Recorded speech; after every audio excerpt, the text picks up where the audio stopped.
नमस्कार दोस्तों, कैसे हो? तो दोस्तों मेरा नाम है जयसन गंडेलवाल और आप सभी को पता है कि मैं एक रेक्टम कैंसर सर्वाइवर हूँ with permanent colostomy. Yes, with permanent colostomy. तो दोस्तों आज के वीडियो में मैं आपसे मेरी कैंसर की रिकवरी के समय क्या क्या चीज़ मुझे समझ में आई और रिकवरी कैसे हुई, कितना समय लगा, क्या क्या चीज़ उस दौरान प्रॉब्लम फेस करने को मिली, ये सारी चीज़ें मैं आपको बताऊंगा। एटलीस्ट मेरे एक्सपीरियंस में जो जो चीज़ आई थी मैं वो सारी चीज़ें आपको बताऊंगा। तो प्लीज़ आप इस वीडियो को ज़रूर एंड तक देखना। दोस्तों सबसे पहले मैं बात करता हूँ मेरी सर्जरी से।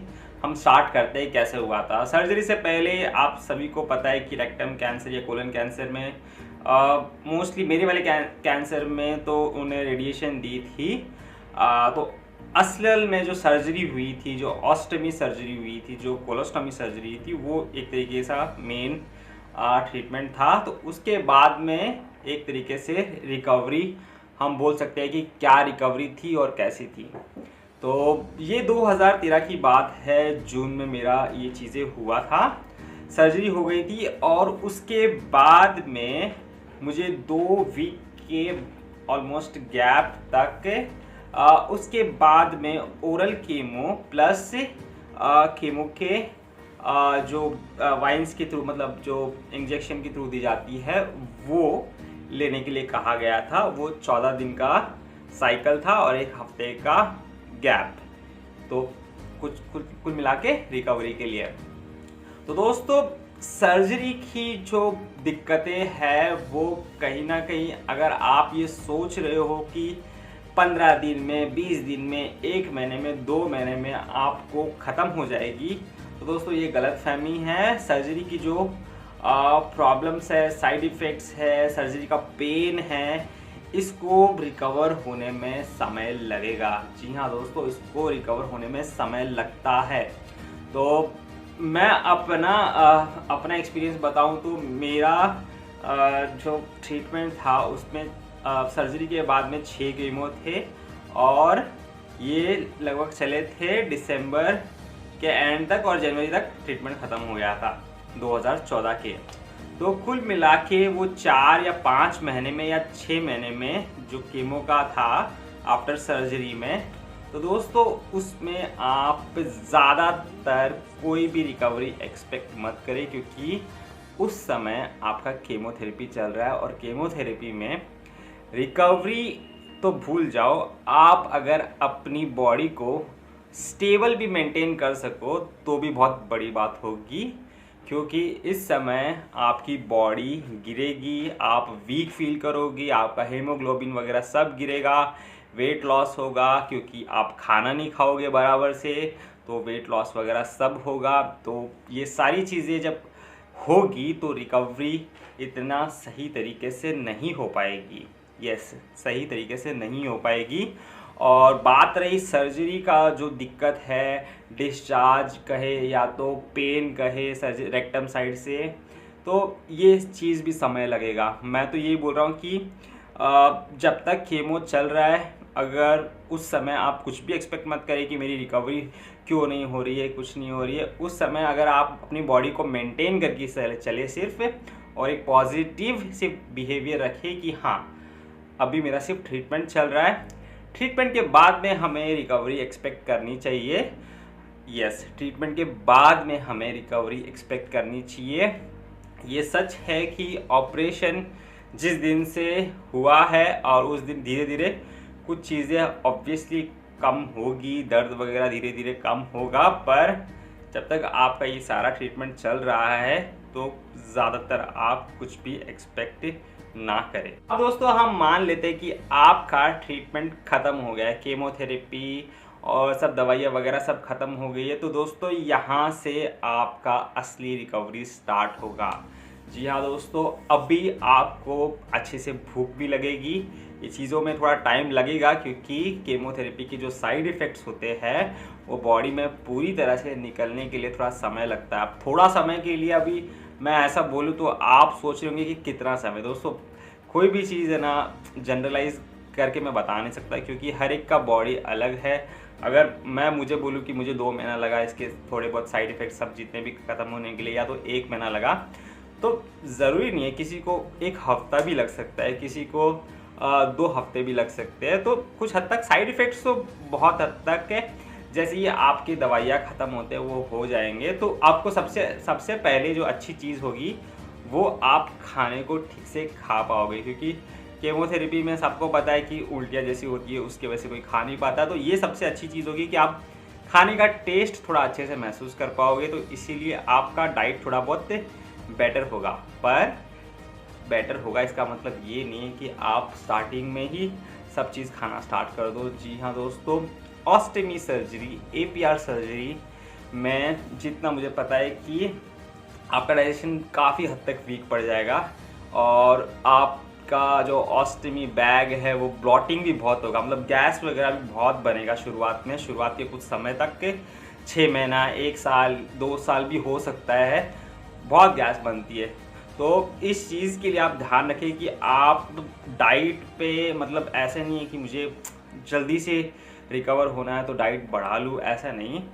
कुछ चीज़ को समय को टाइम दे, क्योंकि आपकी तो तबीयत है जो एक दिन में तो बिगड़ी नहीं थी, तो ऑब्वियसली एक दिन में संवर नहीं जाएगी। इसीलिए आप धीरे धीरे अपनी डाइट को बढ़ाएं और एक्सपेरिमेंट करें कि कौन सी चीज़ आपको जम रही है, कौन सी चीज़ नहीं जम रही है। मैं कुछ भी नहीं बोलूँगा कि आपको क्या चीज़ अवॉइड करनी चाहिए या नहीं करनी चाहिए। हाँ, मैं एक प्योर वेजिटेरियन हूँ, तो मैं अपना एक सजेशन बोल सकता हूँ कि आप वेजिटेरियन रहोगे तो अच्छी बात है, पर वो भी एक आप पे है कि आप इस चीज़ को कितना मानते हो। खैर, वो एक अलग चीज़ है। तो वेजिटेरियन रहोगे तो ऑब्वियसली अच्छा है आपकी, क्योंकि डाइजेशन इतना स्ट्रॉन्ग नहीं है ऑस्टमी के बाद में, तो ईजी होगा डाइजेस्ट करने के लिए। तो ऑब्वियसली आपका वेट गेन भी थोड़ा ठीक से होगा, और वेट गेन होगा तो आप में थोड़ी ताकत आएगी, और जो रेक्टम डिस्चार्ज या रेक्टम का जो हिस्सा है वहाँ पे हमारी सर्जरी हुई है, वो धीरे धीरे वो घाव भरने लगेगा। जी हाँ दोस्तों, वो घाव भरने लगेगा, और जैसे जैसे वो भरने लगेगा वहाँ पे दर्द वगैरह धीरे धीरे सब खत्म हो जाएगा, सब खत्म हो जाएगा, डिस्चार्ज वगैरह भी धीरे धीरे सब खत्म हो जाएगा। कोशिश करें कि आप जैसे जैसे आपकी बॉडी में एनर्जी आती है, एक हैबिट डालें मॉर्निंग में, शाम को चलने की 15 मिनट, आधा घंटा, ताकि जैसे जैसे आप चलोगे तो दोस्तों आपके मसल्स है ना, जो पैरों के मसल्स है वो टाइट होंगे, वहाँ पे ब्लड सर्कुलेशन बढ़ेगा, और जो रेक्टम का हिस्सा है वो वहाँ पे से टाइट होगा, और टाइट होगा तो वो एक तरीके से रिकवरी भी होगा, और एक तरीके से अगर आपको डिस्चार्ज वगैरह आता है तो वो भी धीरे धीरे कम हो जाएगा।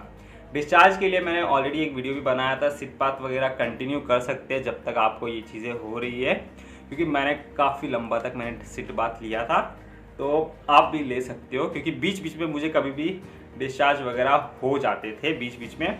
और इनफैक्ट डिस्चार्ज एक ऐसी चीज़ है दोस्तों, बॉडी में अगर आप गर्मी फील करोगे, बहुत ज़्यादा हीट फील करोगे ना, तो डिस्चार्ज आ जाता है। मैंने भी बहुत बार अपनी बॉडी में नोटिस किया है कि अगर मेरी बॉडी में बहुत ज़्यादा हीट महसूस हो रही है मुझे, तो मेरे को डिस्चार्ज हो जाते हैं।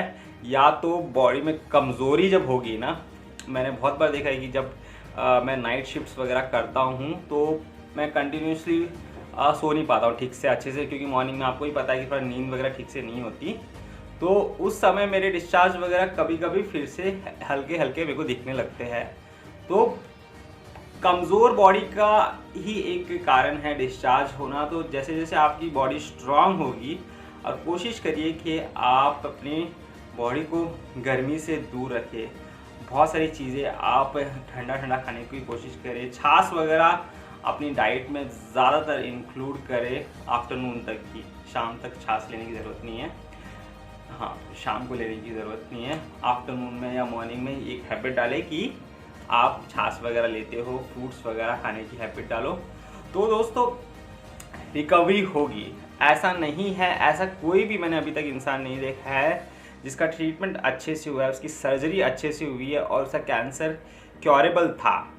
अब कुछ कैंसर ऑब्वियसली कुछ एडवांस स्टेज में चले गए हैं, तो वो उसकी बात अलग है, पर जो कैंसर क्योरेबल था उसका ट्रीटमेंट अच्छे से हुआ, सर्जरी अच्छे से हुई है दोस्तों, 6 महीना 1 साल कितना भी मैं बोलूँ, उसके बाद में सब लोगों ने रिकवर किया है और ज़्यादातर लोग अपनी नॉर्मल ट्रैक पे आ गए थे।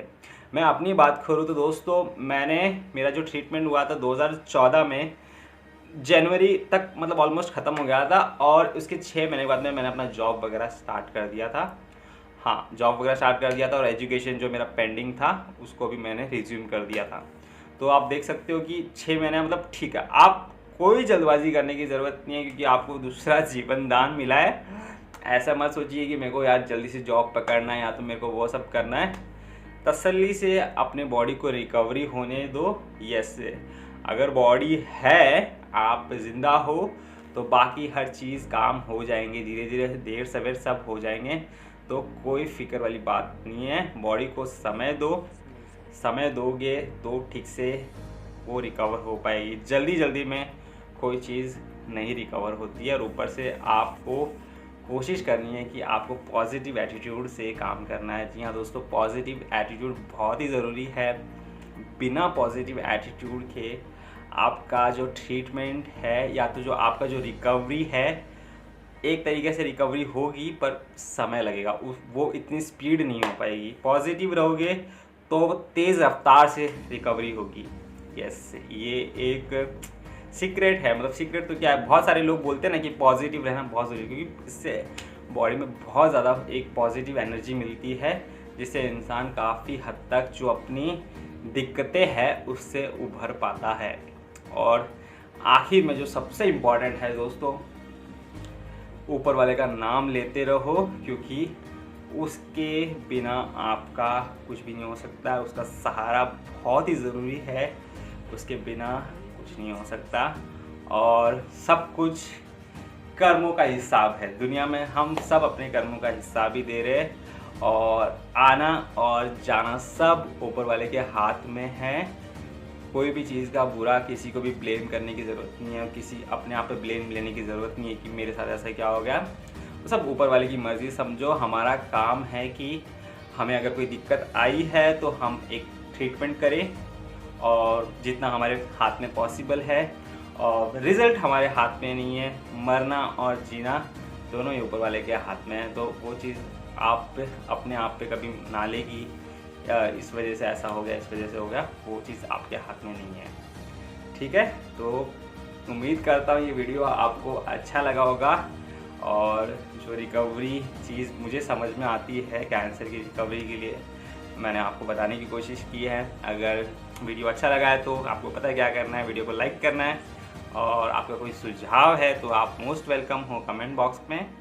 और अभी तक आपने मेरे चैनल को सब्सक्राइब नहीं किया है तो यार सब्सक्राइब कर लो, क्योंकि व्लॉग्स भी मैं अपलोड करता रहता हूँ अपने लाइफ से रिलेटेड, ताकि लोगों को लगे कि जी हाँ दोस्तों, काफ़ी नॉर्मल लाइफ जी सकता है इंसान कैंसर के बाद में भी। तो ये रीज़न है कि व्लॉग्स वगैरह अपलोड करता रहता हूँ, घूमने फिरने के सबके, और कैंसर से रिलेटेड और ऑस्टमी से रिलेटेड वीडियोस तो मैं अपलोड ही करता रहता हूँ, जैसे जैसे जो चीज़ मेरी लाइफ में समझ में आती है मुझे। तो आप सब्सक्राइब कर सकते हैं इस यूट्यूब चैनल को। तो फिलहाल मिलते हैं अगले वीडियो में, तब तक take care and good bye.